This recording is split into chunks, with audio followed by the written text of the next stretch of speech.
ಜಮೀನಲ್ಲಿ ಕೆಲಸ ಇದೆ, ಹೊಲದಲ್ಲಿ ಕೆಲಸ ಇದೆ, ಬರ್ತೀನಪ್ಪ ಅಂತಂದ್ರೆ ಬರೋದೇ ಕಷ್ಟ. ಬರ್ತೀನಿ ಅಂತಂದ್ರೂ ಇವತ್ತು ಹೇಳಿದವ್ರು ಇನ್ನೂ 3 ದಿನ ಬಿಟ್ಟು ಬರ್ತಾರೆ. ಹಾಗಾದ್ರೆ ಡ್ರೋನ್ ಎಷ್ಟೊತ್ತಿಗೆ ಕೆಲಸ ಮಾಡುತ್ತೆ?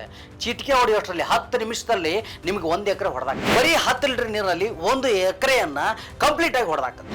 ರೈತರಿಗೆ ಡ್ರೋನ್ ಸಿಗುವಂತೆ ಮಾಡಬೇಕು ಅನ್ನೋದು ರೈತರ ಒಂದು ಒತ್ತಾಯನಾಗಿದೆ. ಯಾಕೆ 1 ಎಕರೆ ಗೊಂಜಾಳ ಬಿತ್ತನೆ ಮಾಡ್ಬೇಕಂದ್ರೆ ಎಷ್ಟು ಆಳ್ ಬೇಕಾಗಿತ್ತು, ಎಷ್ಟು ಸಮಯ ಬೇಕಾಗಿತ್ತು. ಈಗ ಟ್ರ್ಯಾಕ್ಟರ್ ಬಂದ ಮೇಲೆ ಎಷ್ಟು ಸಮಯ ಉಳಿತಾ ಇದೆ. ರೈತರಿಗೋಸ್ಕರ ಇದೊಂದು ವಿಡಿಯೋನ ಶೇರ್ ಮಾಡ್ರಿ. ಇದು ರಾಜ್ಯ ಸರ್ಕಾರಕ್ಕೆ ರೈತರು ಮನವಿ ಮಾಡ್ಕೊಳ್ತಾ ಇದ್ದಾರೆ.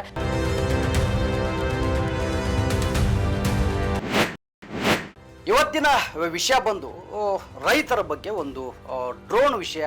ಡ್ರೋನ್ ಯಾವ ರೀತಿ ರೈತನಿಗೆ ಅವಶ್ಯಕ ಆಗುತ್ತೆ, ಮುಂದಿನ ದಿನಗಳಲ್ಲಿ ಇದರ ಅವಶ್ಯಕತೆ ತುಂಬ ಬೀಳುತ್ತೆ. ಹಾಗಾಗಿ ನನಗೆ ಹಾನಗಲ್ನ ರಾಜಶೇಖರ್ ಅಂತಕ್ಕಂತಹ ಒಬ್ಬ ರೈತರು ಕರೆ ಮಾಡಿ ಮಾತನಾಡಿದಾಗ ಅದ್ರ ಬಗ್ಗೆ ಈ ಡ್ರೋನ್ ವಿಷಯವಾಗಿ ನಾನು ಒಂದಷ್ಟು ಮಾಹಿತಿಯನ್ನು ಪಡ್ಕೊಂಡೆ. ಈ ಡ್ರೋನ್ ಎಷ್ಟು ಅವಶ್ಯ, ಈಗಿನ ಒಂದು ಈ ಡ್ರೋನ್ಗಳನ್ನ ನೀವು ಸಾಮಾನ್ಯವಾಗಿ ಮದುವೆ ಕಾರ್ಯಕ್ರಮ ಈ ರೀತಿ ಬೇರೆ ಬೇರೆ ಕಾರ್ಯಕ್ರಮಗಳಲ್ಲಿ ನೋಡಿರ್ತೀರ ಮೇಲೆ ಹಾರೋದನ್ನು.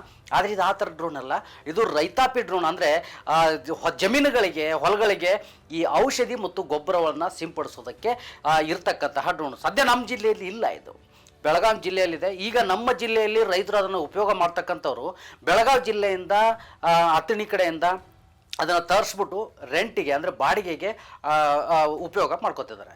ಇದರಿಂದ ಎಷ್ಟು ಉಪಯೋಗ ಆಗುತ್ತೆ, ಎಷ್ಟು ಸಹಾಯ ಆಗುತ್ತೆ ರೈತನಿಗಂತಂದರೆ, ಮೊದಲನೇದಾಗಿ ಈಗ ಆಳು ಕಾಳಿನ ಖರ್ಚನ್ನು ಉಳಿಸೋದ್ರ ಜೊತೆಗೆ ಆಳುಗಳು ಸಿಗೋದೇ ಕಷ್ಟ ಆಗಿದೆ.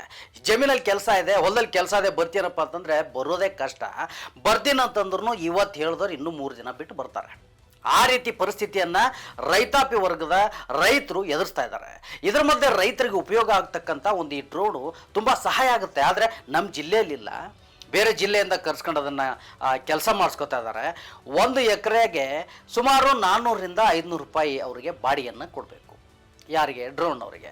ನಿಮಗೆ ಕ್ಷಣಾರ್ಧದಲ್ಲಿ ಅಂದರೆ ಒಬ್ಬ ಮನುಷ್ಯ 1 ಎಕರೆ ಎಣ್ಣೆ ಹೊಡೆಯೋದಕ್ಕೆ 1 ಎಕರೆ ಹೊಲಕ್ಕೆ ಎಣ್ಣೆ ಹೊಡೆಯೋಕ್ಕೆ 2 ಜನ ಸೇರಿ 1 ಎಕರೆ ಎಣ್ಣೆ ಹೊಡೆಯೋಕ್ಕೆ 1 ದಿನ ತಗೊಳುತ್ತೆ. ಓಕೆನಾ? ಹಾಗಾದರೆ ಡ್ರೋನ್ ಎಷ್ಟೊತ್ತಿಗೆ ಕೆಲಸ ಮಾಡುತ್ತೆ? ಚಿಟಿಕೆ ಹೊಡೆಯೋಷ್ಟರಲ್ಲಿ 10 ನಿಮಿಷದಲ್ಲಿ ನಿಮಗೆ 1 ಎಕರೆ ಹೊಡೆದಾಕತ್ತೆ. ಅಂದರೆ ಇದರಿಂದ ರೈತನಿಗೆ ಏನನ್ನು ಉಪಯೋಗ ಆಗುತ್ತೆ? ಆಳಿನ ಬಗ್ಗೆ ಕಾಯಬೇಕಾದಂಥ ಅನಿವಾರ್ಯತೆ ಕಡಿಮೆ ಆಗುತ್ತೆ, ಇನ್ನು ಸಮಯದ ಉಳಿತಾಯ ಆಗುತ್ತೆ. ಅಲ್ಲೇ ನಿಂತ್ಕೊಂಡು 1 ಎಕರೆ ಜಮೀನು ಹೊಡೆಯೋಕ್ಕೆ 2 ಸೇರಿಕೊಂಡು ಇಡೀ ದಿನ ಕೆಲಸ ಮಾಡೋದಕ್ಕಿಂತ 10 ನಿಮಿಷದಲ್ಲಿ ಇದರ ಕೆಲಸ ಮುಗಿದೋಗುತ್ತೆ. ಇನ್ನೂ ಕಡಿಮೆ ಆಗುತ್ತೆ. ನನ್ನ ಅಂದಾಜಿನ ಪ್ರಕಾರ ಒಂದು 6ರಿಂದ 7 ನಿಮಿಷದಲ್ಲಿ 1 ಎಕರೆ ಜಮೀನನ್ನ ಕಂಪ್ಲೀಟಾಗಿ ಮುಗಿಸುತ್ತೆ. ಆ ರೀತಿಯ ಕೆಲಸಗಳು ಈ ಡ್ರೋನ್ ಮುಖಾಂತರ ಆಗ್ತದೆ. ಈಗ ರೈತರ ಬೇಡಿಕೆ ಏನಾಗಿದೆ ಗೊತ್ತಾ?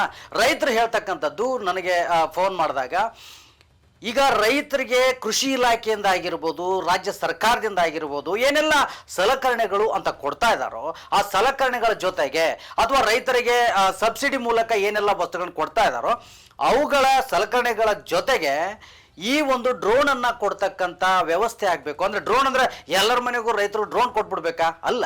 ನಿಮಗೆ ಡ್ರೋನ್ ತಗೊಳ್ಳೋಕ್ಕೆ ಈ ಬೇರೆ ಬೇರೆ ವಸ್ತುಗಳಿಗೆ ಸಲಕರಣೆಗಳಿಗೆ ಯಾವ ರೀತಿಯ ಸಬ್ಸಿಡಿ ಇರುತ್ತೋ, ಈ ಟ್ರ್ಯಾಕ್ಟರ್ಗಳಿಗೆ ಆಗಿರ್ಬೋದು, ಕುಂಟಿ ರಂಟಿಗೆ ಈ ಥರ ಏನಿತ್ತು ಅದೇ ರೀತಿಯಲ್ಲಿ ಡ್ರೋನ್ ತೆಗೆದುಕೊಳ್ತಕ್ಕಂಥ ರೈತರಿಗೆ ಒಂದಷ್ಟು ನಿರ್ಬಂಧಗಳಿರುತ್ತೆ, ನಿಬಂಧನೆಗಳಿರುತ್ತೆ. ಅವನ್ನೆಲ್ಲ ಮಾಡಿಬಿಟ್ಟು ಅದ್ರ ಜೊತೆಗೆ ಇಂತಿಷ್ಟು ರೇಟ್ನಲ್ಲಿ ಸಬ್ಸಿಡಿ ಕೊಡ್ತೀವಿ ರಾಜ್ಯ ಸರ್ಕಾರದಿಂದ, ಈ ರೀತಿ ಮಾಡಿದ್ರೆ ನಿಮಗೆ ಡ್ರೋನನ್ನು ಪಡ್ಕೊಳ್ಬೋದು ಅನ್ನೋ ಒಂದು ನಿಯಮವನ್ನು ಜಾರಿಗೆ ತರಬೇಕು. ಅದನ್ನು ರೈತರಿಗೆ ಡ್ರೋನ್ ಸಿಗುವಂತೆ ಮಾಡಬೇಕು ಅನ್ನೋದು ರೈತರ ಒಂದು ಒತ್ತಾಯನಾಗಿದೆ. ಯಾಕಂತಂದರೆ ನಿಮಗೆ ಇದರಿಂದ ಎಷ್ಟು ಉಳಿತಾಯ ಆಗುತ್ತೆ ನೋಡಿ.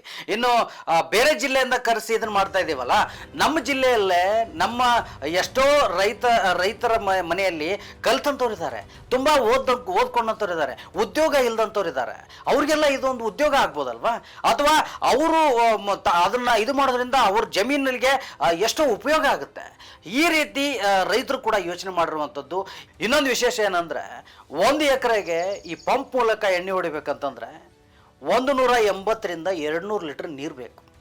1 ಎಕರೆಗೆ 180ರಿಂದ 200 ಲೀಟರ್ ನೀರು ಬೇಕಾಗುತ್ತೆ. ಅದೇ ಡ್ರೋನ್ಗಾದರೆ ಬರೀ 10 ಲೀಟರ್ ನೀರಲ್ಲಿ 1 ಎಕರೆಯನ್ನು ಕಂಪ್ಲೀಟಾಗಿ ಹೊಡೆದಾಕತ್ತೆ. 180ರಿಂದ 200 ಲೀಟರು ಇದು ಮಾಡೋದಕ್ಕಿಂತ ಇಲ್ಲಿ ಬರೀ 10 ಲೀಟರ್ ನೀರಲ್ಲಿ ಹೊಡೆದಾಕತ್ತೆ ಡ್ರೋನು. ಇದ್ರ ಜೊತೆಗೆ ನಾನು ಇನ್ನೊಂದಿಷ್ಟು ಕೇಳಪಟ್ಟಿದೆ ಅಂದ್ರೆ ಶಿಗ್ಗಾಂವ್ನಲ್ಲಿ ಭರತ್ ಬೊಮ್ಮಾಯಿ ಅವರು ಈ ಒಂದು ಕಳೆದ ವರ್ಷನೂ ಕೂಡ ಒಂದಷ್ಟು ರೈತರಿಗೆ ಸಹಾಯ ಆಗಿದ್ರು. ಅಂದ್ರೆ ಅಲ್ಲಿ ಏನಿತ್ತು, ನಾನು ಅವ್ರನ್ನು ಕೂಡ ಮಾಹಿತಿ ತಗೊಂಡೆ. ಅಂದ್ರೆ ರೈತರಿಗೆ ಉಚಿತವಾಗಿ ಅನ್ನೋದಕ್ಕಿಂತ ರೈತರು ಎಣ್ಣೆ ಮತ್ತು ಗೊಬ್ಬರವನ್ನು ತಂದಾಗ ಅಲ್ಲಿ ಏನೀಗ ರೆಂಟ್ಗೆ ರೈತ ತರ್ಸ್ಕೋಬೇಕಿತ್ತಲ್ವಾ, ಆ ರೈತರು ರೆಂಟ್ಗೆ ತರಿಸ್ಕೊಂಡು ಸಿಂಪಡಿಸೋದಕ್ಕೆ ಏನು ಸಮಯ ಇತ್ತು, ಆಮೇಲೆ ಅದರ ಬಾಡಿಗೆ ಏನಿತ್ತು ಅದನ್ನ ಸಂಪೂರ್ಣವಾಗಿ ಅವರು ಭರಿಸಿದ್ದಾರೆ. ಆ ಭರಿಸೋ ಮೂಲಕ ರೈತರಿಗೆ ಸಹಾಯ ಆಗಿದ್ದಾರೆ. ಇನ್ನೊಂದು ತಿಳ್ಕೊಬೇಕು, ಬೇರೆ ಜಿಲ್ಲೆಯಿಂದ ಕರೆಸಿ ನಾವು ಈ ತರ ಮಾಡ್ತಾ ಇದ್ದೇವೆ ಅಂತಂದ್ರೆ ರೈತರಿಗೆ ಎಷ್ಟು ಉಪಯೋಗ ಇದೆ ಅಂತ ಹೇಳಿ. ಮೊದಲೆಲ್ಲ ನೀವು ನೋಡ್ಬೋದಿತ್ತು, 1 ಎಕರೆ ಗೊಂಜಾಳ ಬಿತ್ತನೆ ಮಾಡ್ಬೇಕಂದ್ರೆ ಎಷ್ಟು ಆಳ್ ಬೇಕಾಗಿತ್ತು, ಎಷ್ಟು ಸಮಯ ಬೇಕಾಗಿತ್ತು. ಈಗ ಟ್ರ್ಯಾಕ್ಟರ್ ಬಂದ ಮೇಲೆ ಎಷ್ಟು ಸಮಯ ಉಳಿತಾ ಇದೆ, ಎಷ್ಟೆಷ್ಟು ಎಕರೆಯನ್ನು ಒಂದೇ ದಿನಕ್ಕೆ ಮುಗಿಸ್ತಾ ಇದ್ದಾರೆ. ಇದೇ ರೀತಿ ಮುಂದಿನ ದಿನಗಳಲ್ಲಿ ಡ್ರೋನ್ ಅಂತಕ್ಕಂಥದ್ದು ರೈತಾಪಿ ವರ್ಗದಲ್ಲಿ ಬಹುಮುಖ್ಯವಾದ ಒಂದು ಪ್ರಾಮುಖ್ಯತೆಯನ್ನು ಪಡೆದುಕೊಳ್ಳುತ್ತೆ. ಹಾಗಾಗಿ ಈ ಡ್ರೋನು ರೈತರಿಗೆ ಸಿಕ್ಕಿದ್ದೇ ಆದಲ್ಲಿ ಅವರ ಮೊದಲನೇದಾಗಿ ಅವರ ಸಮಯ ಉಳಿತಾಯ ಆಗುತ್ತೆ, ಇನ್ನು ಖರ್ಚು ವೆಚ್ಚ ಕೂಡ ಉಳಿತಾಯ ಆಗುತ್ತೆ, ಆಳಿಗೆ ಕಾಯಬೇಕಾದಂಥ ಅನಿವಾರ್ಯತೆ ಇಲ್ಲ, ತಮ್ಮ ಕೆಲಸವನ್ನು ತಾವೇ ಮಾಡ್ಕೊಳ್ಳೋದಕ್ಕೆ ಅನುಕೂಲ ಆಗುತ್ತೆ. ಇನ್ನೂ ಬಹುಮುಖ್ಯವಾಗಿ ತಮ್ಮ ಮನೆಯಲ್ಲಿ ಶಾಲೆ ಕಲಿತು ಉದ್ಯೋಗ ಇಲ್ಲದಂಥವ್ರಿಗೆ ಇದು ಕೂಡ ಒಂದು ಉದ್ಯೋಗ ಆಗುವ ರೀತಿಯಲ್ಲಿ ಅನುಕೂಲ ಆಗಬಹುದು ಅನ್ನೋ ನನ್ನ ಅಭಿಪ್ರಾಯ. ಯಾವ್ಯಾವುದೋ ವಿಷಯಕ್ಕೆ ಯಾವ್ಯಾವುದೋ ಸಾಮಾಜಿಕ ಜಾಲತಾಣದಲ್ಲಿ ಏನೋ ವಿಡಿಯೋಗಳನ್ನು ಶೇರ್ ಮಾಡಿರ್ತೀರಿ, ಆ ವಿಷಯಗಳನ್ನು ಜನರಿಗೆ ತಲುಪಿಸಿರ್ತಾರೆ. ರೈತರಿಗೋಸ್ಕರ ಇದೊಂದು ವಿಡಿಯೋನ ಶೇರ್ ಮಾಡ್ರಿ. ಇದು ರಾಜ್ಯ ಸರ್ಕಾರಕ್ಕೆ ರೈತರು ಮನವಿ ಮಾಡ್ಕೊಳ್ತಾ ಇದ್ದಾರೆ, ಅವರಿಗೆ ಸಬ್ಸಿಡಿ ಮೂಲಕ ಈ ಒಂದು ಡ್ರೋನ್ನ ಅವಶ್ಯಕತೆ ಇದೆ. ಹಾಗಾಗಿ ಅದನ್ನು ಯಾವ ರೀತಿ ಕೊಡ್ತಾರೋ ಅದನ್ನು ಮುಂದಿನ ದಿನಗಳಲ್ಲಿ ನೋಡೋಣ. ಆದರೆ ಇದರ ಒಂದು ಕೂಗು ಸರ್ಕಾರದ ಮಟ್ಟಕ್ಕೆ ರೀಚ್ ಆಗಬೇಕು. ಹಾಗಾಗಿ ಈ ಕೂಗು ಅಲ್ಲಿವರೆಗೂ ರೀಚ್ ಆಗಬೇಕಂದ್ರೆ ನೀವು ತುಂಬ ಮುಖ್ಯ. ರೈತರಿಗೋಸ್ಕರ ಈ ಒಂದು ಶೇರ್ ಮಾಡ್ತೀವಿ ಅನ್ನೋ ಥರ ಇದ್ದರೆ ಇದನ್ನು ಖಂಡಿತ ತಲುಪಿಸಿ. ನಿಮಗೂ ಕೂಡ ಈ ಡ್ರೋನ್ ಬಗ್ಗೆ ಏನಾದರೂ ಹೇಳ್ಬೇಕನ್ಸಿದ್ರೆ ಅಥವಾ ಈ ರೀತಿಯ ಸಲಕರಣೆ ಬಗ್ಗೆ ಏನಾದರೂ ಹೇಳ್ಬೇಕನ್ಸಿದ್ರೆ ಖಂಡಿತ ಕಮೆಂಟ್ ಬಾಕ್ಸಲ್ಲಿ ಕಮೆಂಟ್ ಮಾಡಿ. ಅದ್ರ ಬಗ್ಗೆನೂ ಕೂಡ ಮುಂದಿನ ದಿನಗಳಲ್ಲಿ